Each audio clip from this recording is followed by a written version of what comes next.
Fernando Brito presente aqui conosco, seja bem-vindo. Fernando Brito, começando pelo sentimento com relação ao Rio Grande do Sul, queria saber da sua avaliação do evento de ontem, que consagrou o Paulo Pimenta ali como uma espécie de interventor, né, secretário extraordinário da reconstrução do Rio Grande do Sul. Seja bem-vindo, prazer mais uma vez estar com você aqui. Obrigado, Conde, mas eu acho que a gente tem que começar essa reflexão por outro ponto. Tá?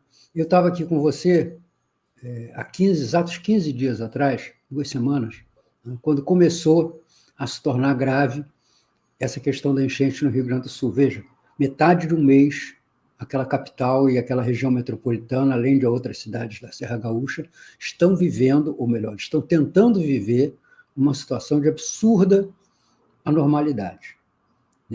Então, não é um evento qualquer. Não é um desastre desses que, infelizmente, a gente se acostumou a ver. E fazem parte, inclusive, da própria dinâmica da natureza. Dessa vez, é uma coisa muito mais grave. E como eu disse aqui já há 15 dias atrás, há 2 questões que não podem ser omitidas e que entram subjacentes a todas essas 2 colocações que foram trazidas por você sobre a questão da falta de imóveis e sobre a questão da situação do governo federal na reconstrução do Estado, não podem ser deixadas de lado. A primeira é que só o governo federal tem a capacidade de fazer as intervenções profundas que aquela região precisa. Por mais que essas enchentes sejam eventos raros, e agora, graças à mudança climática, talvez nem tão raros assim, nós precisamos de obras de grande porte. Nós não vamos ter uma solução para aquela região apenas com intervenções que são muito necessárias, que são muito bonitas, são muito corretas, mas que ficam numa escala micro. Já há ordem para se iniciarem estudos para a criação de alternativas de drenagem dali da bacia do Guaíba, que recebe os rios que vêm da Serra e do Norte Gaúcho, e isso tem que ser ultimado. Nós não vamos conseguir transferir todas as populações para áreas absolutamente seguras, porque simplesmente não há essa área. Porto Alegre tem algumas colinas, poucas colinas ocupadas, e não tem áreas que você possa dizer, não, aqui não vai inundar. Então, tem que ser pensadas soluções que levem a essa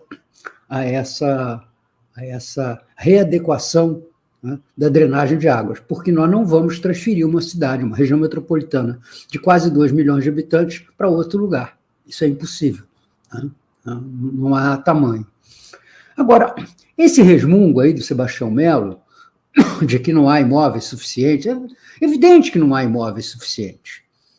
Ninguém espera que existam, nós temos 70 e poucos mil desabrigados no Estado, talvez em Porto Alegre tenhamos 20 ou 30 mil desabrigados. Ninguém espera que, se do dia para a noite, se consiga comprar 30 mil e 20 mil imóveis vazios em Porto Alegre, embora esse número, até pelas dificuldades criadas pela falta de crédito imobiliário, hoje o estoque de imóveis vazios, procurando locação ou venda, é muito grande.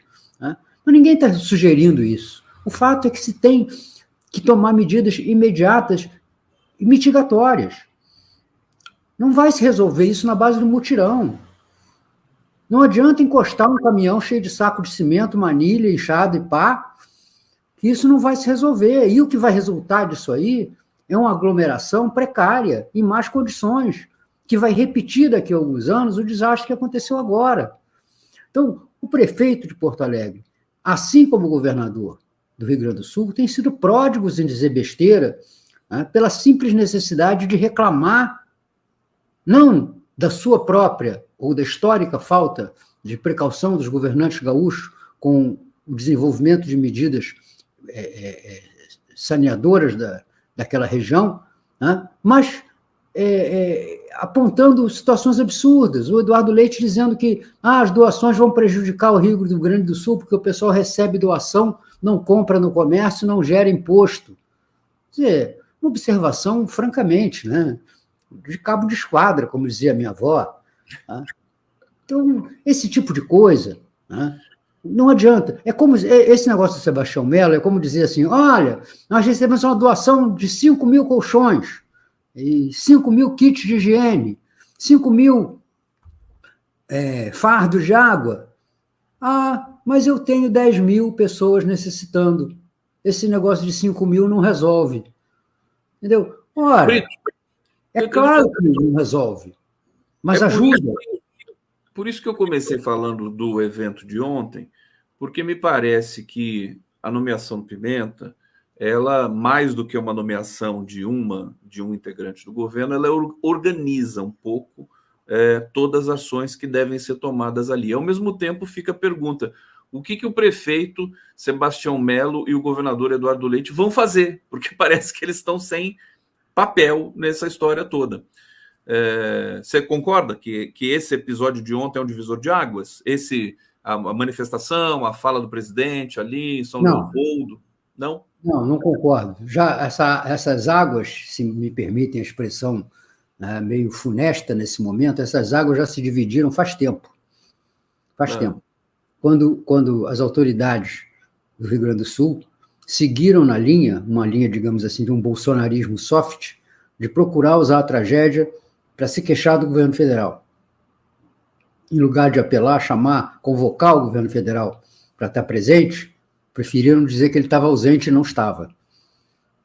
Eu não sei qual vai ser a capacidade do Paulo Pimenta, ele não tem um histórico administrativo, para a gente dizer isso, de gerir essa situação de praticamente absorção pelo governo federal do enfrentamento da crise no estado do Rio Grande do Sul. Não sei, não conheço a capacidade administrativa do Paulo Pimenta, mas eu sei que ele vai dar visibilidade política a isso.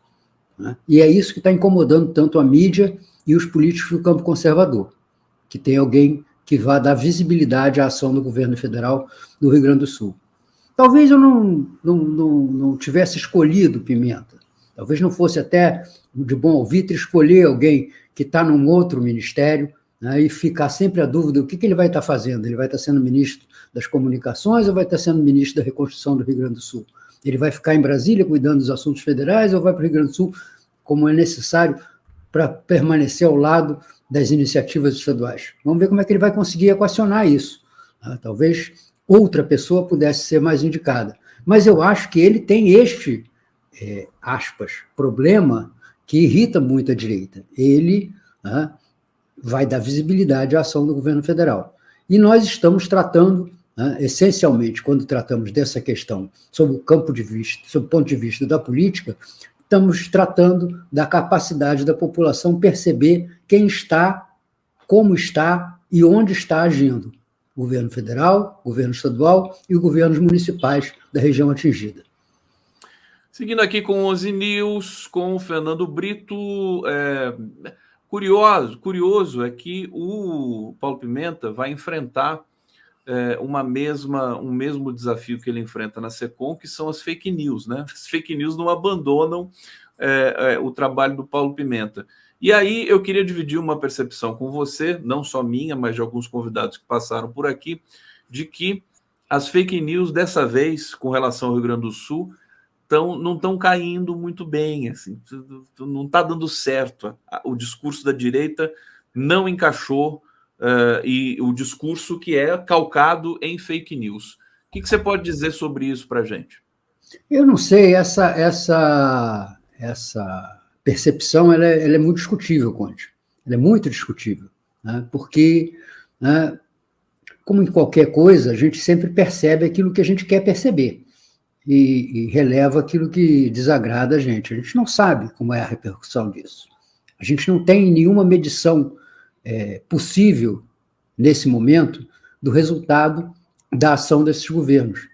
Porque, no primeiro momento, a desgraça ela é socializada, sobra para todo mundo.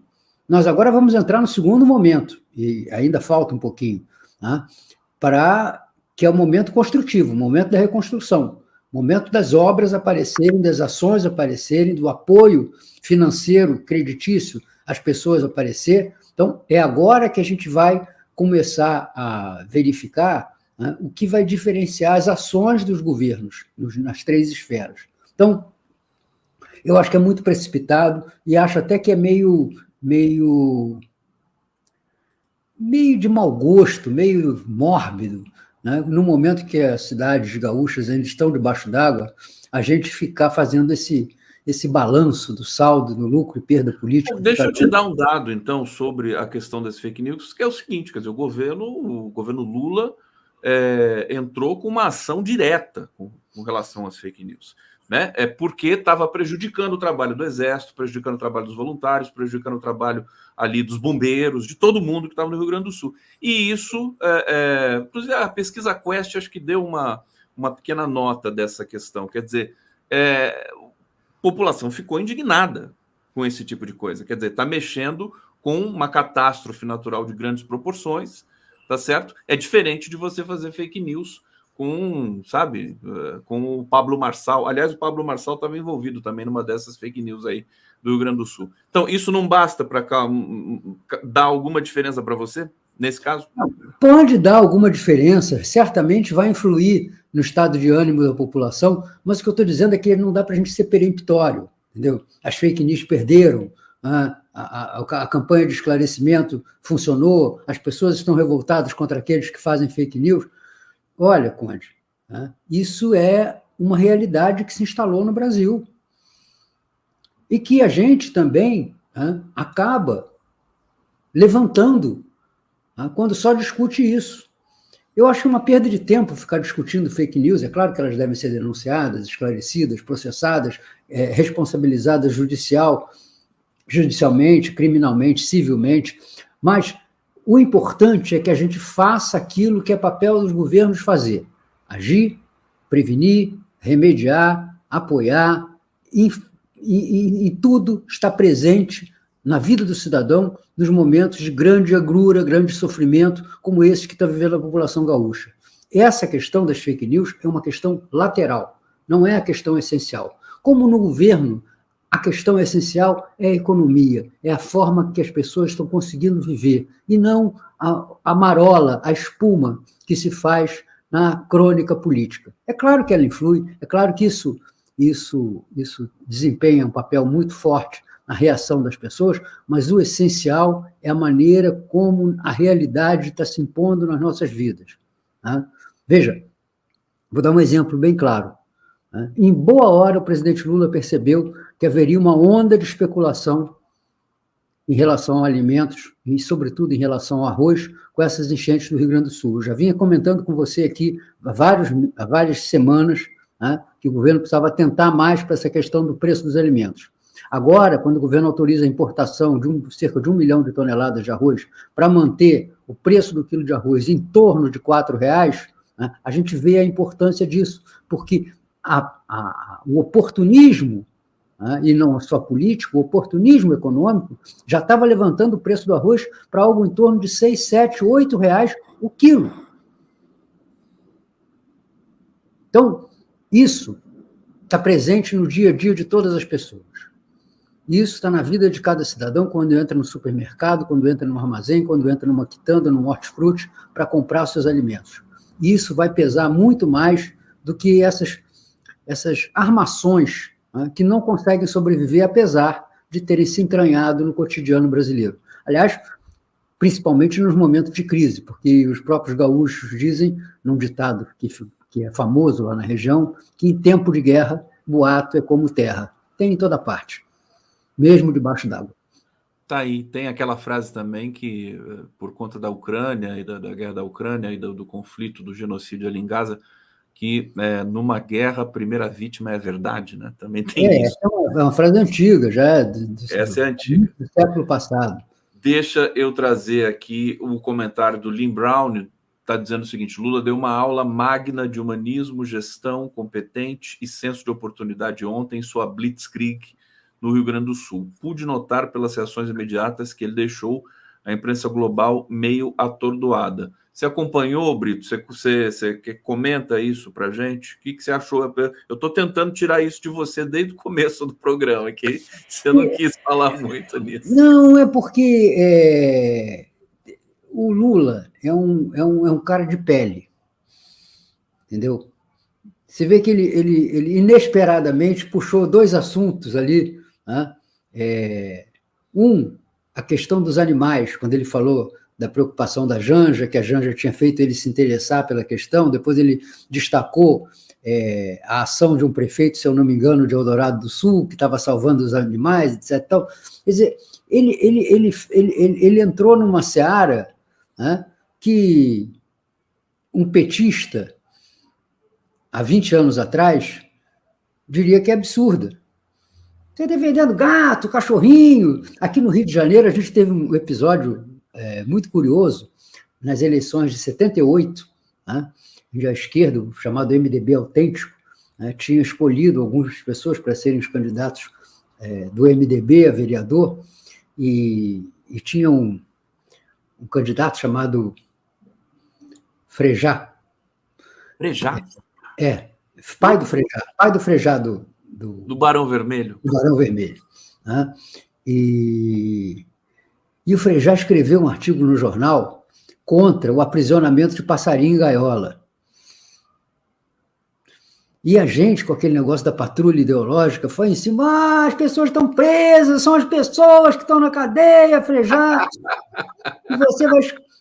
Pois é, entendeu? Então, isso aí há 20 anos atrás, né, seria impensável. Então, eu acho que o Lula, ali, de uma maneira absolutamente inconvencional, marcou pontos.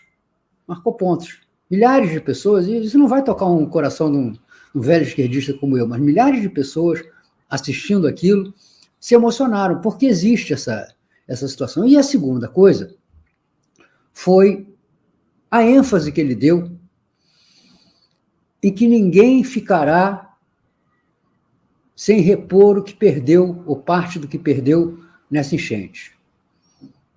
A geladeira, o fogão, a casa. Isso é extremamente importante e isso gera uma cobrança muito grande. Nós temos que lembrar que daqui a um ano, muitas dessas pessoas ainda não vão ter de volta o que perderam e estarão cobrando ao presidente. Então, do ponto de vista, se fosse uma ação eleitoral, seria uma ação, eu diria, como assessor de imprensa ou trabalhando na área de marketing, diria que seria um risco muito grande, daqueles que não se deve correr. Claro. Então, isso para mim denota um compromisso muito intenso, muito sério, muito inabalável do presidente em resolver rápido essas questões. Eu acho que isso vai surpreender muita gente na mídia. Brito, deixa eu pegar então um pouco esse enquadramento que você está dando, porque parece, né, à primeira vista, que o governo, fazendo esse conjunto de ações em função de uma catástrofe, aspas, natural, porque não é tão natural assim no Rio Grande do Sul, pode dar uma guinada no governo, uma guinada no sentido de, por exemplo, ter mais dinheiro para investimento em outros lugares do Brasil. O governo estava dominado por um processo ultraliberal, a gente sabe disso, é como se o Lula tivesse vencido, mas não levado, né? Porque tem que dividir os interesses ali que estão em jogo na frente amplíssima, e agora abre-se, a meu ver, queria saber o que você pensa, oportunidade para dar uma guinada social no governo, porque é incontestável a necessidade de se ajudar e de se investir e de modificar, por exemplo, os projetos urbanísticos, etc., nesse momento no estado que requer a emergência maior, que é o Rio Grande do Sul. Sobre isso, faz sentido para você? Faz sentido, sim. Oh, que bom, finalmente. Eu até tenho um comentarista dizendo que o velho esquerdista não precisa ser insensível. Não é isso. Não é ser insensível. É que já dessa ponte, a ponte ainda não caiu e embaixo dela passou muita água. Então, a gente vê a mudança do comportamento das pessoas. Deixa eu voltar para a questão. Acho que sim, Conde. Acho que sim, porque, infelizmente, a importância do trinco só se vê depois da porta arrombada, né? A desgraça que aconteceu com os gaúchos, ela despertou a necessidade da gente investir mais e melhor em dragagem, em prevenção de enchentes, em conservação ambiental, em preservação das nossas matas, em regularização né, e respeito ao curso dos rios. Então, enfim, uma série de situações que sempre ficavam, né, com a pecha, né, de um vago papo de ecochato, de exagero de preocupação ambiental. Né? Não é. Não é, e a gente está vendo quanto isso repercute na vida, no cotidiano das pessoas. Então, acho que sim, sob esse aspecto, eu acho que a política social e a política ambiental, que estão juntas nessa questão da tragédia, vai ganhar protagonismo na cena pública. Agora, a imprensa não se corrige. A imprensa vai continuar errando na medida em que se torna porta-voz dos interesses econômicos. Né? Nós estamos vendo aí, né, que o endeusamento da chamada responsabilidade fiscal, do chamado déficit zero, do chamado superávit financeiro, eles vêm literalmente por água abaixo quando o país precisa fazer frente às suas necessidades mais urgentes. E nós temos necessidades urgentes que estão muito além dessa imensa necessidade que surgiu com a inundação do Rio Grande do Sul. A fome é uma urgência muito grande, o desemprego é uma urgência muito grande, o déficit habitacional, o déficit educacional, o déficit de saúde, são coisas muito urgentes para que a gente deixe sempre em primeiro plano e de maneira absoluta a questão do superávit financeiro do Estado.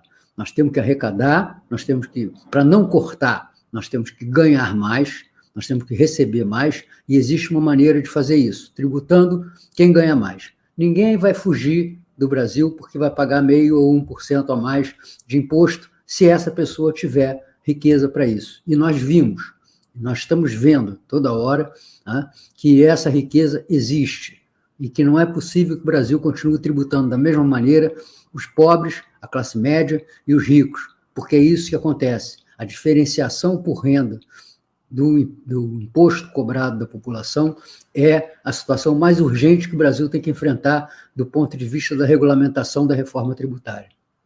Quem fugiu do Brasil agora há pouco foram os investigados ali do 8 de janeiro, quebraram as tornozeleiras, você viu isso? Quebraram as tornozeleiras e se mandaram para a Argentina e para o Uruguai. Que bom, né? Oi? Que bom. Que bom. Que bom. Não, mas essa coisa de quebrar a tornozeleira e fugir do país é cinematográfico, né? Francamente. Olha, mais maluco do que foi aquele 8 de janeiro, impossível. Não dá. Não dá. O pessoal que empilha pneu e reza para extraterrestre, realmente a gente não pode subestimar. Aliás, essa situação, vamos ver se dá tempo da gente falar isso ainda hoje aqui, meu querido Brito. O tempo está voando aqui. Deixa eu pegar mais comentários do público. O Fernando está dizendo: Guaíba igual Baía de Todas as Águas. Canoas alagar? Não sei se eu entendi muito bem isso aqui. Porque é exatamente isso, porque o Guaíba recebe os rios Jacuí. Todos vão para o Guaíba. Todos. A bacia do Rio Jacuí, a bacia do Rio Gravataí, a bacia do Rio Caí, e a bacia Jacuí, Caí e o Rio dos Sinos.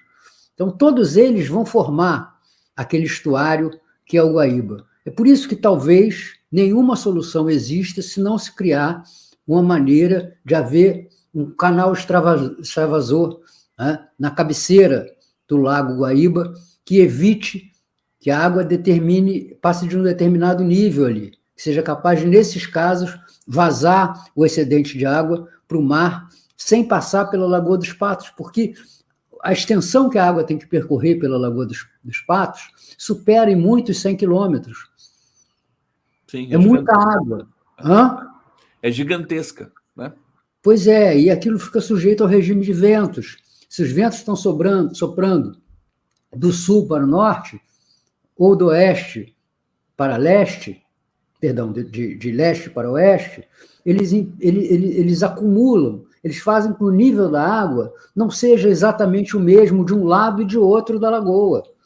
Haja um desnível de 2, 3, 4 metros, em que, se tratando de uma região muito plana, é uma inundação de proporções bíblicas. Ô Brito, você não é gaúcho, mas você tem uma ligação forte com o Rio Grande do Sul, né? Você Tem. viveu muito, você chegou a morar no Rio Grande do Sul, em Porto Alegre? Não, mas eu conheço bem, e isso sempre foi uma paixão minha. Meu pai era professor de geografia. Uhum. Então tudo isso sempre foi uma conversa presente na minha infância, né? Hidrologia, orografia, topografia, isso era uma coisa sempre presente na minha infância. E, né, como eu disse outro dia, eu estava fazendo uma aplicação, um tratamento fisioterápico que eu estou fazendo, e o rapaz estava explicando como regular a máquina lá, e falou assim, não, você bota aqui em 7 joules. Aí eu brinquei com ele, falei, tá vendo? Você aprendeu isso, você ouviu essa desgraça dessa palavra joule no 2º grau, mas não prestou atenção.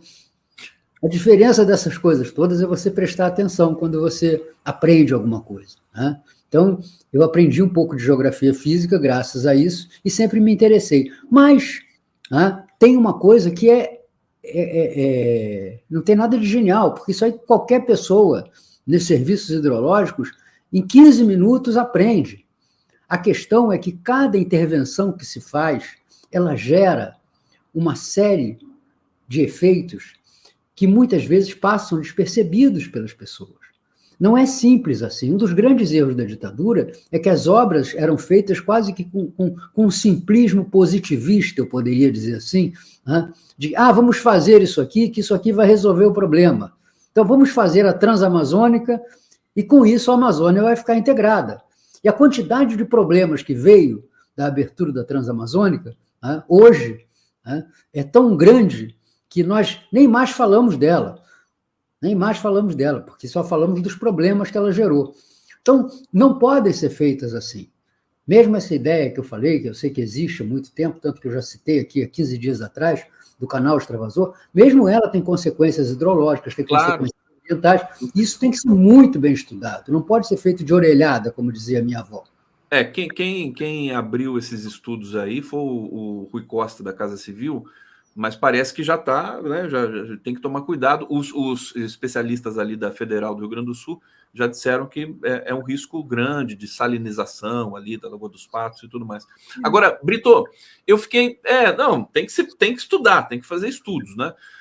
O que me veio à mente aqui, da sua vivência com o Rio Grande do Sul, é o Brizola, né? O Brizola devia ter uma visão peculiar do Rio Grande do Sul. Ele era um apaixonado? Como é que era essa relação dele com o Rio Grande do Sul? O que será que ele falaria hoje dessa situação toda? Olha, o fato de ter sido construído aquele dique em Porto Alegre, o fato dessas enchentes não estarem acontecendo nas últimas décadas, deixava isso aí meio fora do radar dos governantes e dos políticos gaúchos. Ninguém estava esperando isso. Porto Alegre voltou a ter problema, o Rio Grande do Sul voltou a ter problemas de enchente no final do ano passado. Não era uma coisa comum. Não era uma coisa... Né? É muito mais comum a gente ter enchente na Baixada Fluminense, aqui no Rio de Janeiro, do que no Rio Grande do Sul, do que na região metropolitana de Porto Alegre. Então, isso era uma coisa que estava meio fora das preocupações. Né? O que estava na preocupação era o tratamento urbano que a Orla de Porto Alegre vinha recebendo.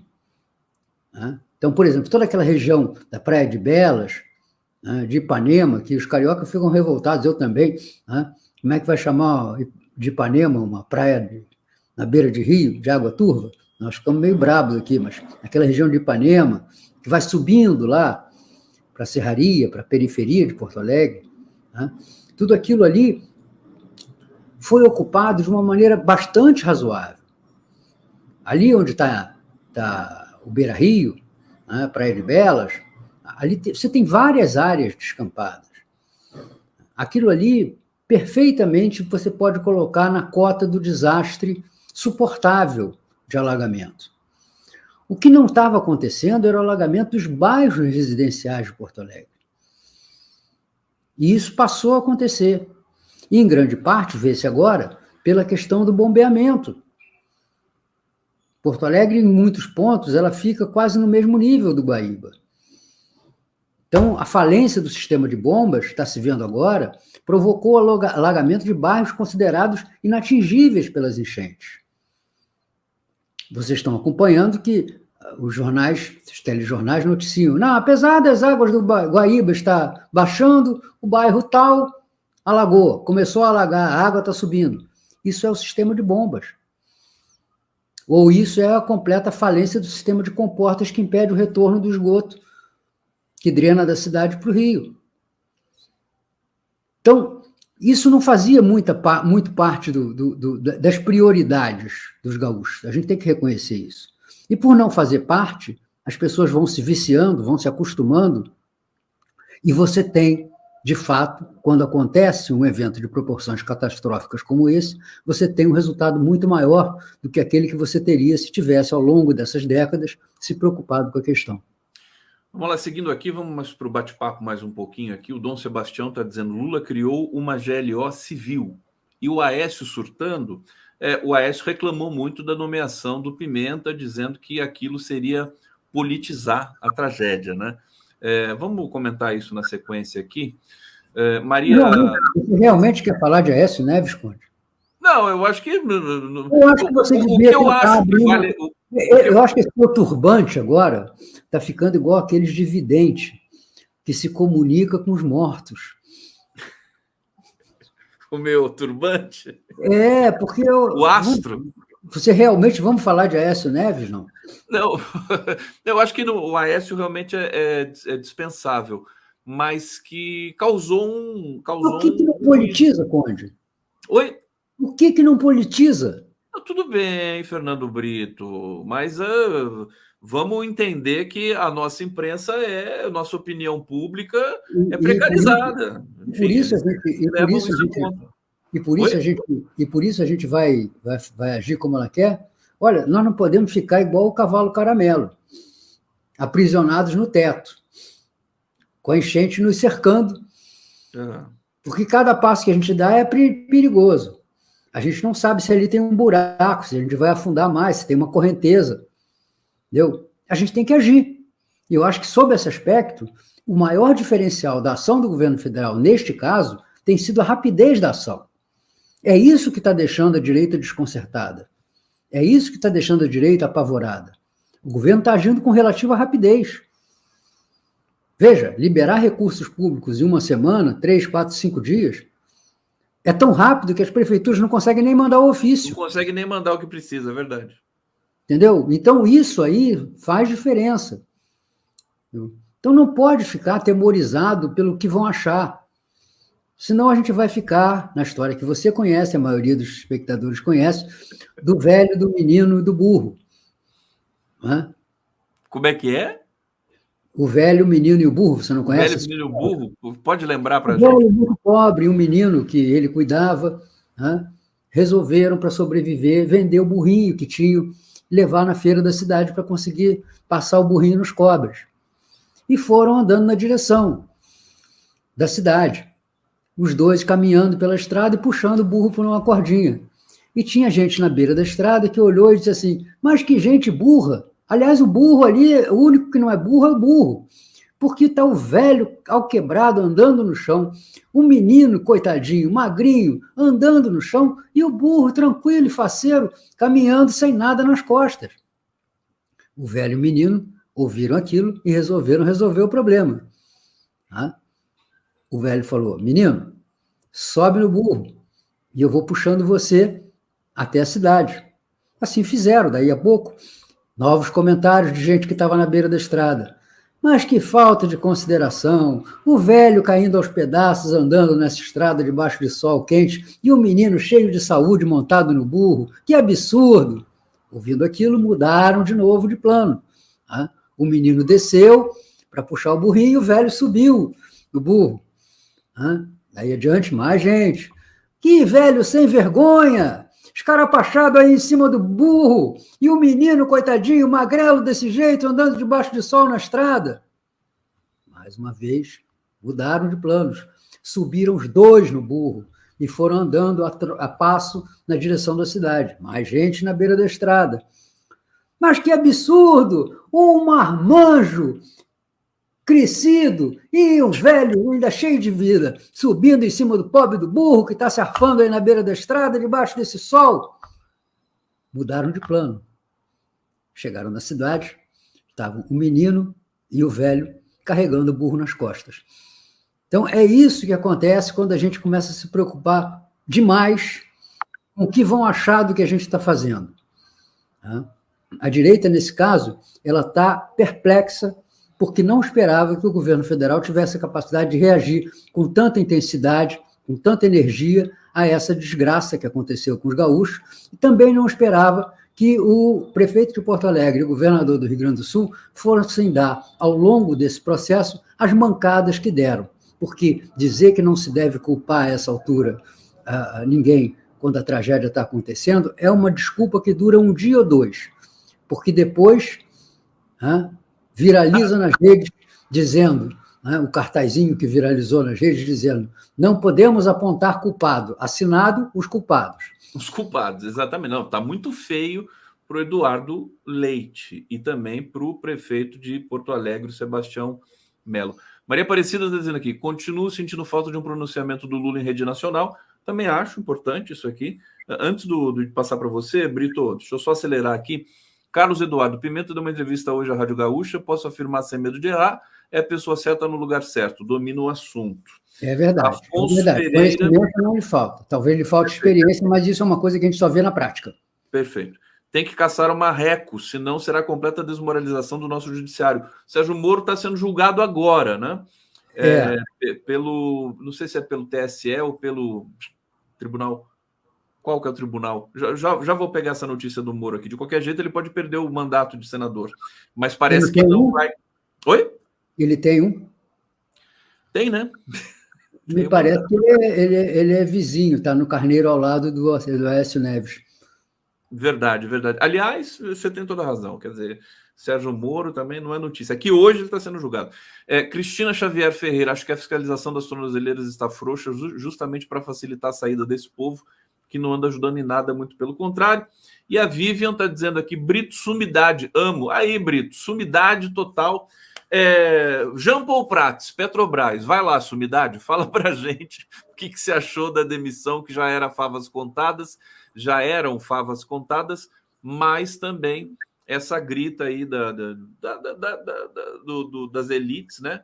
Tirou, a Petrobras perdeu o valor de mercado, piriri pororó. Queremos uma palavra. As notícias de que a Petrobras perdeu tantos bilhões de valor de mercado são tão grandes que me lembram, quando eu era garoto, o Repórter Esso anunciando no final de cada edição o número de baixas na Guerra do Vietnã. Então era sempre assim, tinham morrido 2 americanos e 135.457 norte-vietnamitas e era o nome que Vietcongues, que era o nome que eles davam aos guerrilheiros. E o garoto ficava perplexo, eram tantos mil a cada dia, e eu um dia virei assim, mas pai, eles estão matando não sei quantos mil por dia, não acaba? Como é que tem tanta gente que não acaba? Entendeu? Então, esses bilhões no valor de mercado que a Petrobras perde, me lembra essa situação. O Jean Paul Prats foi uma tentativa, bizonha, a meu ver, de tentar abrir um capítulo novo na Petrobras com alguém que vinha de mercado, como é ele é um empresário dessa área de óleo, energia e gás, e que não tinha nenhuma ligação com a administração anterior da área de energia do governo. Fracassou exatamente por causa disso, porque o Prats não deu o empenho que Lula esperava, não teve o empenho que Lula esperava na área de refino, em que nós não aumentamos a nossa capacidade e, portanto, continuamos vulneráveis à importação do petróleo estrangeiro. E é bom que as pessoas saibam, toda essa questão do preço da gasolina, ela vem do fato de nós não termos capacidade de refino suficiente para gerar o óleo diesel, sobretudo, e o combustível de automóveis, a gasolina, entre eles.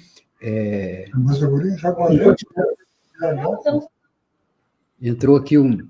Só colocando aqui o nosso querido Miguel Rosseto já na tela, enquanto você conclui, meu querido É bom chegar o Rosseto aqui, porque, sabe, Rosseto, eu estou sendo obrigado a me tornar gaúcho honorário aqui para explicar as cheias do Guaíba.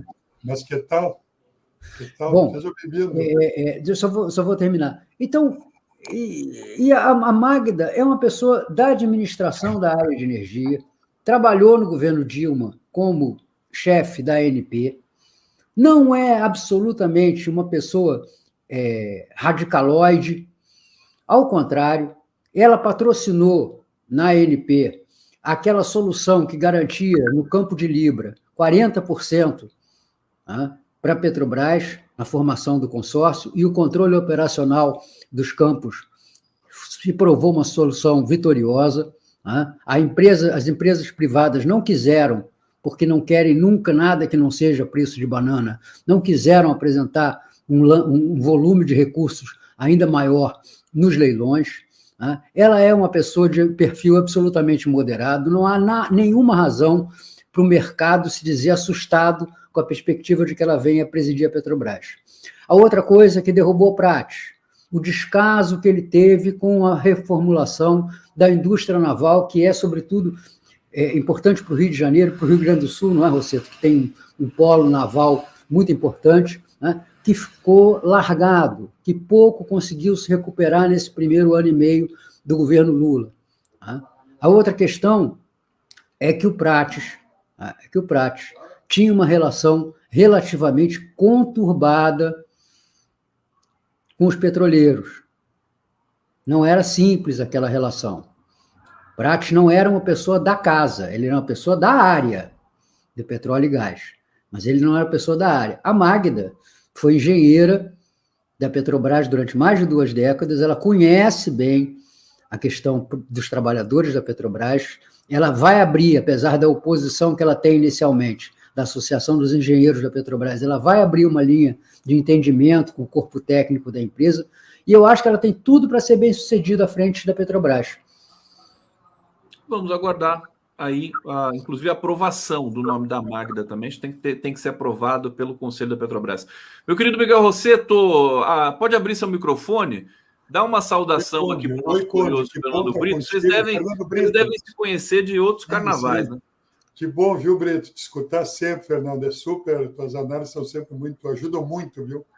A pensar. Pois é, mas sabe que eu estava sendo questionado, Rosseto, porque o Conde queria saber de onde é que vinha o parco conhecimento que eu tenho no Rio Grande do Sul, e ele achava que era do fato de eu ter trabalhado 20 anos com Brizola. E eu disse que essa questão das enchentes na região de Porto Alegre, e em Porto Alegre, ela nunca foi, nos últimos anos, a questão de primeira preocupação. Elas só ocorrem, e nunca ocorreram nesse grau, elas só ocorrem de muito e muito tempo.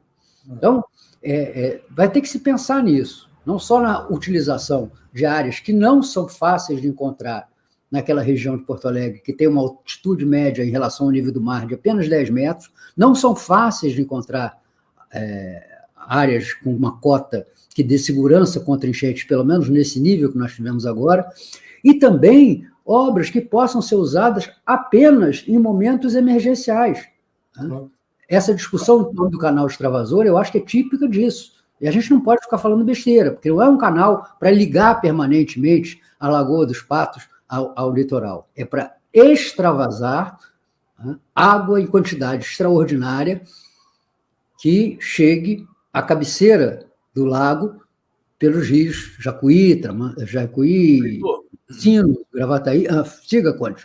Não. Só para você concluir. Eu vou concluir para deixar aqui o Rosseto falar. Fernando, que bom, parabéns, viu? Continua escrevendo, falando, compartilhando. A gente sempre aprende muito, viu? Tu é um cara muito importante. O Brito tem futuro, né? Não, o Brito tem passado. Eu cheguei numa idade que a gente só tem passado e já é muito.